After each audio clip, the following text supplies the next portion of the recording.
ठीक है, स्माइल में आपके लिए लगभग 1500 शब्दों की एक किसान की कहानी हिंदी में लिखता हूँ। ये कहानी एक साधारण किसान की संघर्ष और सफलता की यात्रा पर आधारित होगी। किसान की कहानी। भारत गांवों का देश है और गांव की पहचान उसके खेतों और किसान से होती है। किसान धरती का सच्चा पुत्र होता है, जो अपने पसीने से अन्न उपजाता है और पूरे देश का पेट भरता है। ये कहानी ऐसे ही एक किसान रामलाल की है, जिसने कठिनाइयों से लड़कर अपनी जिंदगी को बदला और समाज के लिए प्रेरणा बन गया। बचपन और सपने।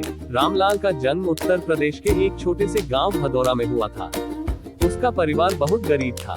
घर में पिता बूढ़े हो चुके थे और माँ बीमार रहती थी। घर की आर्थिक स्थिति इतनी कमजोर थी कि कई बार खाने के लिए भी अनाज पूरा नहीं पड़ता था। बचपन से ही रामलाल ने गरीबी की मार झेली थी।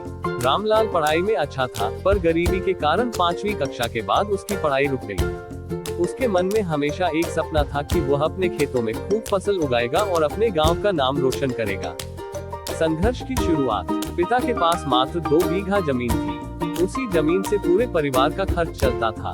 परंपरागत खेती के कारण पैदावार बहुत कम होती थी। सिंचाई के लिए नहरें दूर थी और गांव में बिजली की भी बहुत दिक्कत रहती थी। कई बार बारिश न होने से फसलें बर्बाद हो जाती थी और परिवार कर्ज में डूब जाता था।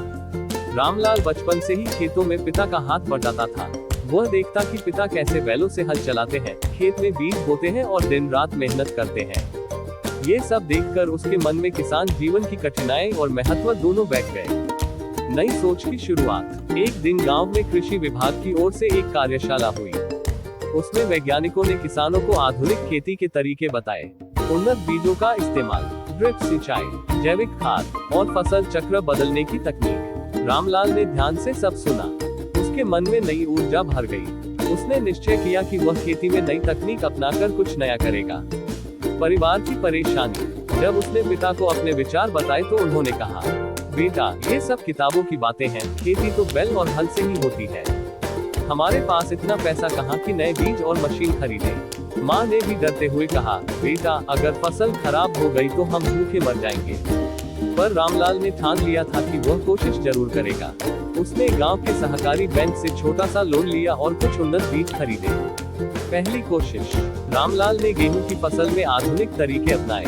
उसने खेत की मिट्टी की जांच करवाई और वैज्ञानिकों की सलाह के अनुसार खाद डाली। साथ ही उसने ड्रिप सिंचाई की छोटी व्यवस्था की। गांव वाले उसकी हंसी उड़ाते थे। वे कहते, ये सब बेकार की बातें हैं। खेती में जितना भगवान देगा उतना ही मिलेगा। लेकिन जब फसल आई तो सभी चौंक गए। रामलाल की गेहूं की पैदावार बाकी किसानों की तुलना में दोगुनी हुई। उसके पिता की आंखों में गर्व के आंसू आ गए। बदलाव की लहर। रामलाल यही नहीं रुका। उसने अगली बार धान की जगह सब्जियां उगाई। बाजार में सब्जियों की अच्छी कीमत मिली और उसकी आमदनी बढ़ी। उसने धीरे धीरे कर्ज भी चुका दिया। अब वह जैविक खाद बनाने लगा और गांव के अन्य किसानों को भी इसके फायदे बताने लगा। उसने अपने खेत में एक छोटा सा तालाब बनवाया, जिससे बारिश का पानी इकट्ठा होता था और सिंचाई में काम आता था। धीरे धीरे गांव के लोग भी उसकी राह पर चलने लगे। अब वे भी नए तरीके अपनाने लगे। कठिन समय। लेकिन किसान का जीवन हमेशा आसान नहीं होता। एक साल अचानक बेमौसम बारिश आ गई और रामलाल की आधी फसल खराब हो गई। घर में फिर आर्थिक संकट खड़ा हो गया। उस समय रामलाल ने हिम्मत नहीं हारी। उसने शहद उत्पादन और डेयरी फार्मिंग शुरू की। इससे उसे अतिरिक्त आय होने लगी। सफलता और सम्मान।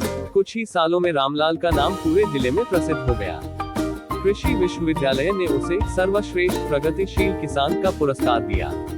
अब लोग दूर दूर से उसके खेत देखने आते। रामलाल ने गांव के युवाओं को समझाया कि खेती कोई छोटा काम नहीं है। अगर मेहनत और विज्ञान साथ हो तो खेती भी व्यवसाय बन सकती है। समाज के लिए प्रेरणा। रामलाल ने केवल अपनी जिंदगी नहीं बदली, बल्कि पूरे गांव को बदल डाला। उसने किसानों की एक समिति बनाई ताकि वे सामूहिक रूप से बीज, खाद और मशीनें सस्ती कीमत पर खरीद सकें। उसने गांव के बच्चों के लिए एक छोटा पुस्तकालय भी शुरू किया ताकि वे पढ़ लिख कर आगे बढ़ें। निष्कर्ष। रामलाल की कहानी हमें सिखाती है कि मेहनत और नई सोच से जिंदगी बदली जा सकती है।